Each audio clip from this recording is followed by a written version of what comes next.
ಶಿವಮೊಗ್ಗ, ಚಿಕ್ಕಮಗಳೂರು, ಹಾಸನದಲ್ಲಿ ಅಬ್ಬರಿಸ್ತಾ ಇದ್ದ ಮಳೆರಾಯ ಇವತ್ತು ಕೊಂಚ ತಣ್ಣಗಾಗಿದ್ದಾನೆ. ಆದರೆ ಅವಾಂತರಗಳು ಮಾತ್ರ ನಿಂತಿಲ್ಲ.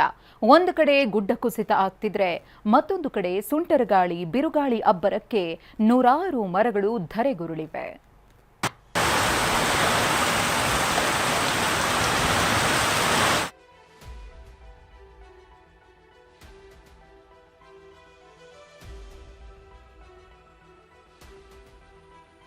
ಶೃಂಗೇರಿ ಸಂಪರ್ಕಿಸೋ ಹೆದ್ದಾರಿಯಲ್ಲಿ ಭೂಕುಸಿತ.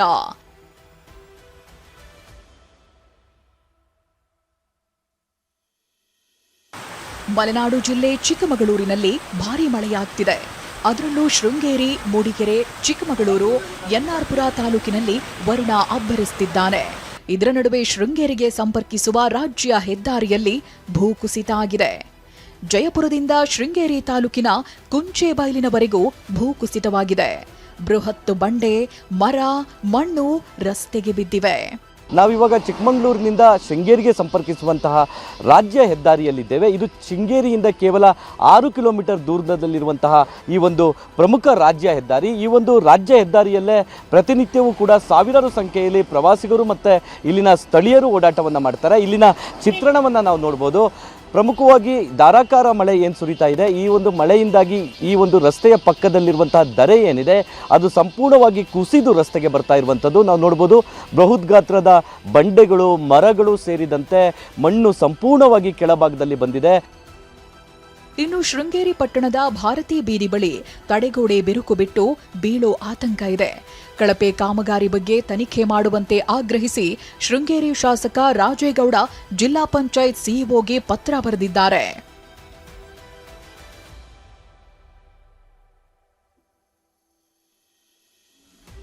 ಮನೆ ಮೇಲೆ ಉರುಳಿ ಬಿದ್ದ ಬೃಹತ್ ಹಲಸಿನ ಮರ.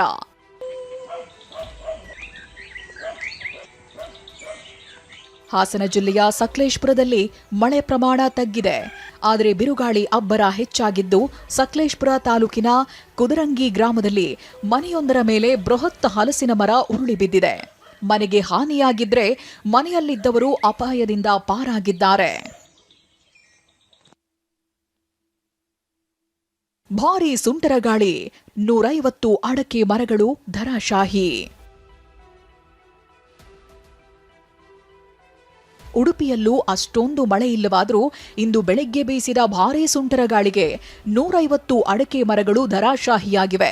ಬೈಂದೂರು ತಾಲೂಕಿನ ಯಡ್ನಾಳ್ ಗ್ರಾಮದಲ್ಲಿ ಈ ಅವಾಂತರವಾಗಿದ್ದು ಗಾಳಿಯ ರಭಸಕ್ಕೆ ವಿದ್ಯುತ್ ಕಂಬಗಳು ಕೂಡ ಉರುಳಿದ್ರೆ ಹಸು ಕೂಡ ಬಲಿಯಾಗಿದೆ.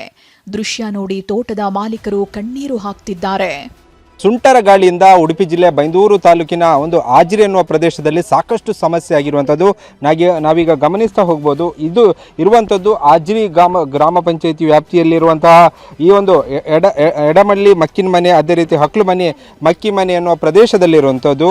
ಈಗ ಸದ್ಯ ಅಂದರೆ ಒಂದು ಬೆಳಿಗ್ಗೆ ಸುಮಾರು 6 ಗಂಟೆ ವೇಳೆಯಲ್ಲಿ ಬಂದಂಥ ಸುಂಟರ ಗಾಳಿ ಏನಿದೆ ಸುಮಾರು 150ಕ್ಕೂ ಅಧಿಕ ಅಡಿಕೆ ಮರಗಳನ್ನು ನೆಲಸಮ ಮಾಡಿರುವಂಥದ್ದು.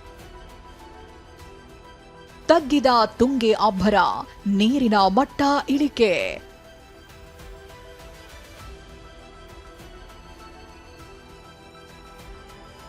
ಮೂರು ದಿನಗಳಿಂದಲೂ ಅಬ್ಬರಿಸುತ್ತಿದ್ದ ತುಂಗೆ ಇಂದು ಶಾಂತವಾಗಿದ್ದಾಳೆ. ಶಿವಮೊಗ್ಗದ ಗಾಜನೂರು ಡ್ಯಾಂನಿಂದ 48,000 ಕ್ಯೂಸೆಕ್ ನೀರು ಹೊರಬಿಡಲಾಗಿತ್ತು. ಆದರೆ ಮಲೆನಾಡು ಭಾಗದಲ್ಲಿ ಮಳೆ ತಗ್ಗಿರೋದ್ರಿಂದ ಇಂದು ನದಿಯಲ್ಲಿ 14,000 ಕ್ಯೂಸೆಕ್ ನೀರನ್ನ ಮಾತ್ರ ಬಿಡಲಾಗಿದೆ. ಇನ್ನು ಭದ್ರಾ ಡ್ಯಾಂ ಒಳಹರಿವು 13,000ಕ್ಕೆ ಇಳಿದ್ರೆ ಲಿಂಗನಮಕ್ಕಿ ಒಳಹರಿವು 19,000 ಕ್ಯೂಸೆಕ್ಗೆ ಕುಸಿದಿದೆ. ನಿನ್ನೆ ಮತ್ತು ಇವತ್ತು ಕೂಡ ಶಿವಮೊಗ್ಗ ಜಿಲ್ಲಾದ್ಯಂತ ಮಳೆ ಪ್ರಮಾಣ ಕಡಿಮೆ ಆಗಿದೆ. ನಾವು ನೋಡ್ಬೋದು, ಶಿವಮೊಗ್ಗ ತಾಲೂಕಿನ ತುಂಗಾ ಡ್ಯಾಮ್ ಇದೆ. ಆ ತುಂಗಾ ಡ್ಯಾಮ್ನಿಂದ ನಿರಂತರವಾಗಿ ನೀರು ಬಿಡ್ತಾ ಇದ್ರು. 48,000 ಕ್ಯೂಸೆಕ್ವರೆಗೂ ಕೂಡ ನೀರು ಬಿಡ್ತಿದ್ರು. ಆ ಹಿನ್ನೆಲೆ ಕೂಡ ತುಂಗಾ ನದಿ ಅಪಾಯ ಮಟ್ಟ ಮೀರಿ ಹರಿತಾ ಇತ್ತು. ಈಗ ವಾತಾವರಣ ಸಂಪೂರ್ಣ ಬದಲಾಗಿದೆ. ಚಿಕ್ಕಮಗಳೂರು, ಶಿವಮೊಗ್ಗ, ಹಾಸನದಲ್ಲಿ ವಾರದಿಂದ ಅಬ್ಬರಿಸುತ್ತಿದ್ದ ಮಳೆ ಇಂದು ಕಡಿಮೆಯಾಗಿದೆ. ಮಳೆ ಕಡಿಮೆಯಾದರೂ ಅವಾಂತರ ಮಾತ್ರ ಮುಂದುವರೆದಿದೆ. ಶಿವಮೊಗ್ಗದಿಂದ ಬಸವರಾಜ್, ಉಡುಪಿಯಿಂದ ಪ್ರಜ್ವಲ್ ಜೊತೆ ಅಶ್ವಿತ್, TV9 ಚಿಕ್ಕಮಗಳೂರು.